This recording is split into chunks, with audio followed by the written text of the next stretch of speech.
Bonjour, bonsoir, bienvenue dans cette nouvelle vidéo critique. Aujourd'hui, je vais vous donner mon avis, en gros, avec des petits spoilers de Shang-Chi. C'est parti! Pour tous ceux qui ne voudraient pas se faire spoiler, que ce soit sur le film entier ou sur certains éléments surprises du film, je sais pas qu'est-ce que je vais dire, je sais pas si je vais être capable de ne pas spoiler le film. Si vous voulez quitter la vidéo, pas de problème, revenez quand vous avez vu le film. À la prochaine. Comme Black Widow, Shang-Chi, c'est un film que je m'attendais à rien. Donc j'ai été vraiment surpris. Un des points forts du film, c'est pas mal tous les combats. Les combats sont dynamiques, sont, je vais pas dire originaux, parce qu'il y a bien des choses qui font des parallèles avec des anciens films. Mais je dirais pas dire que c'est du plagiat, parce que je connais pas le sujet. Donc des combats palpitants et très divertissants. Je le compare beaucoup à Black Widow, parce que Black Widow, premièrement, j'ai pas fait des critiques sur la chaîne de ce film. Puis deuxièmement, c'est deux films que je m'attendais à rien. Puis j'étais pas très enthousiaste non plus à le voir. Black Widow, vite j'ai apprécié. Une petite surprise, mais un peu oubliable. Sauf le personnage de Yelena Belova, qui est une pépite. Et dans Shang-Chi, le personnage de Shang-Chi, c'est quelqu'un d'attachant, mais il y a comme pas un certain charisme de héros que dégagent les autres. Contrairement aux personnages secondaires, comme Cathy, la sœur de Shang-Chi, c'est Shaolin. C'est pas Shaolin. En tout cas, les méchants aussi, j'ai préféré le méchant à Black Widow parce que c'était quelqu'un qui était vraiment méchant. Tandis que ici, le mandarin, il est en quête de retrouver sa femme. Il veut juste retrouver sa femme, puis qui est en quête de réunir sa famille. On a deux méchants, deux sous-méchants dans le fond, qui servent à rien, à part introduire des combats. Parce qu'il n'y a pas vraiment de développement de personnage avec le méchant qui a une lame à la place d'un bras, puis l'autre méchant c'est lui plein de couleurs, que je connais pas son nom, parce qu'il parle pas du film. C'est comme lui qui a entraîné Shang-Chi dans sa jeunesse. On a toute une blague autour du mandarin de Iron Man 3, qui est le faux mandarin, puis les jokes c'est sur le fait que le mandarin c'est pas vraiment le mandarin, puis le vrai mandarin il fait une joke sur le faux mandarin, mais qui porte le même nom. Là, tu te dis, la boucle est bouclée, clin d'œil à Iron Man 3, c'est fini.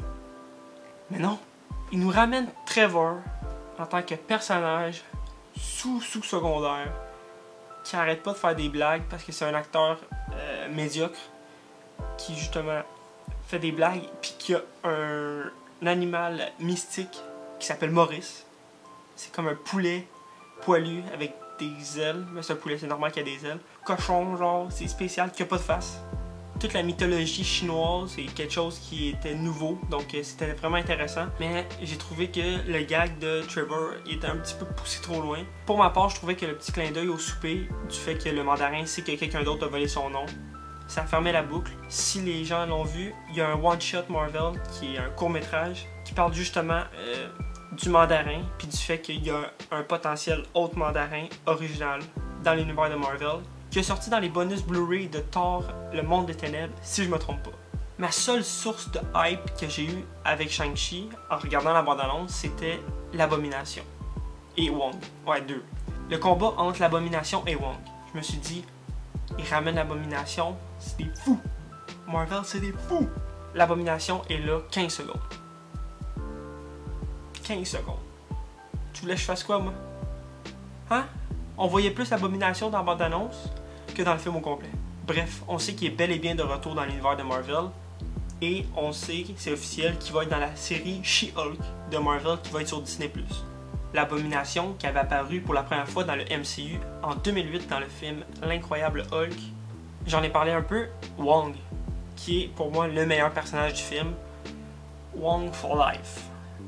Moi, je ferais un film solo sur Wong, qui est une pépite.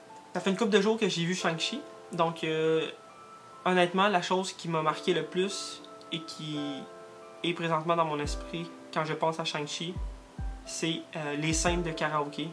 J'ai trouvé ça tellement drôle. Je ris en ce moment beaucoup à l'intérieur de moi. Bref, j'ai apprécié ces petites scènes-là. Ce qui mène aux scènes post-génériques. La première scène post-générique nous montre Wong qui examine les anneaux avec Shang-Chi et Cathy, avec Hulk qui est pas en Professeur Hulk, mais qui est juste en Bruce Banner, et Carol Danvers, qui est le pire super-héros du MCU. Mais ça, on en parle pas. Blablabla, on a une petite discussion sur le fait que on sait pas de où viennent les anneaux, donc c'est un teaser de quoi? Qu'est-ce qu'on connaît rien des MCU encore? Moment tambour. Les Éternels! Ben oui, c'est sûr! Les Éternels, Shang-Chi, faut qu'ils fassent des liens à quelque part, hein? Puis ils seront capables de faire des liens avec tout, on le sait. C'était pas mal ça pour la première scène post-générique. Pour la deuxième, c'est juste un teaser pour dire les 10 anneaux reviendront. Mais il y a des gens qui pensent que c'est l'objet 10 anneaux qui va revenir, mais moi je pense que c'est l'organisation, parce que l'organisation s'appelle aussi les 10 anneaux, qui est maintenant dirigée par la sœur de Shang-Chi, qui a pas l'air d'une fille gentille, ni méchante, c'est un anti-héros. C'est vraiment un personnage avec un bon développement, très intéressant. Puis ça m'étonnerait pas qu'il fasse une série Disney+ sur les 10 anneaux. Surtout s'ils font des combats genre de catch ou... parce que le combat entre l'Abomination et Wong, ce que j'ai compris, mon interprétation, c'est que c'est un combat arrangé parce que Wong, il dit à Emile, qui est le personnage sous l'Abomination, dans les pratiques, tu retenais tes coups ou quelque chose comme ça. Ce qui fait en sorte que c'est arrangé. Mais pourquoi Wong irait faire des petits combats comme ça? Je sais pas. Pour plaisir personnel? Qu'est-ce que Wong fait dans ses temps libres? On veut peut-être pas le savoir. Shang-Chi est un personnage que j'ai hâte de revoir. Je pense que si on le compare aux autres héros du MCU, il est vraiment sous-coté. Mais s'il garde les anneaux, je pense qu'il est capable de garder un bon équilibre avec les autres. J'ai oublié de parler. Le combat de fin. Je pense que c'est le combat final de Shang-Chi qui fait en sorte que je le préfère à Black Widow. Parce que c'est un combat qu'on n'a jamais vu dans le MCU. C'est deux dragons qui se tapent sur la gueule.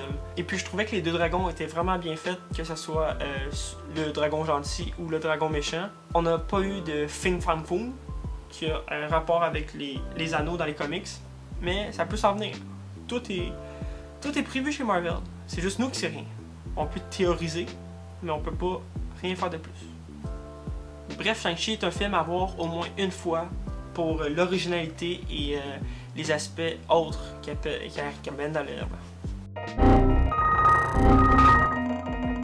Pour conclure, Shang-Chi est un film à voir. Je dirais pas absolument, parce qu'à date, on sait pas où est-ce que le personnage s'en va dans le MCU.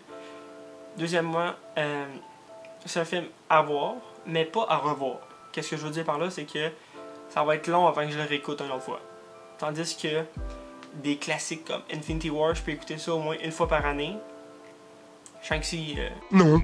Donc c'est ça, c'était mon avis global sur Shang-Chi. J'ai essayé de parler un petit peu de tout. C'est sûr que j'oublie des choses parce que j'écris pas de notes. Donc j'oublie certaines choses. Pour conclure, merci d'avoir regardé la vidéo. Laissez un petit like. Donnez-moi votre avis dans les commentaires si vous avez vu le film. Si vous n'avez pas vu le film, t'es calisse. C'est un peu violent, mais... Bonne fin de journée. Salut, à la prochaine.